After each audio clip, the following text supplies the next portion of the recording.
नेमकं काय? लहानपणापासून असंच वाटायचं की 20 वर्षांची झाली की एकदम ग्रोन अप वाटेल, सगळं काही सॉर्टेड असेल. पण खरं सांगू, काहीच सॉर्टेड नाहीये. उलट डोकी तरी वाढलीये. नातेवाईकडे काल मावशीचा फोन आलेला. म्हणते कशी, श्रेया अगं तू 20 वर्षांची झालीस ना ग, मग पुढे काय विचार? मी म्हणाली पुढे काय, संध्याकाळी पाणीपुरी खायला जायची आहे. तर म्हणते कशी, अगं ते वय निघून गेलं ग, आता लग्नाचा विचार कर.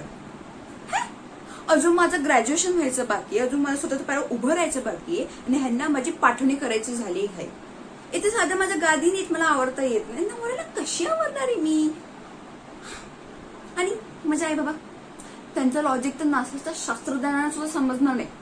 मी घरात काही काम करत नाही म्हणून माझी मम्मी मला ओरडते आणि म्हणते कशी, अगं श्रेया 20 वर्षाची झालीस ना ग तू, जरा लाज वाटू दे, जरा अक्कल येऊ दे.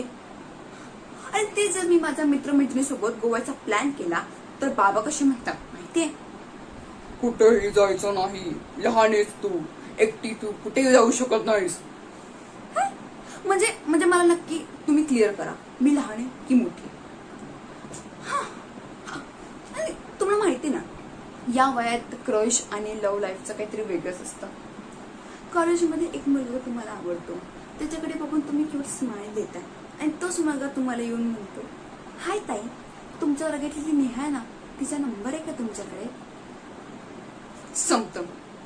तू माझ्या भावनेचा कचरा होतो. पण काहीही म्हणा, हे 20 वर्षाचा भारी. पॉकेट मनी 500 रुपये मिळतो, पण स्वप्न 5 करोडची बघतो.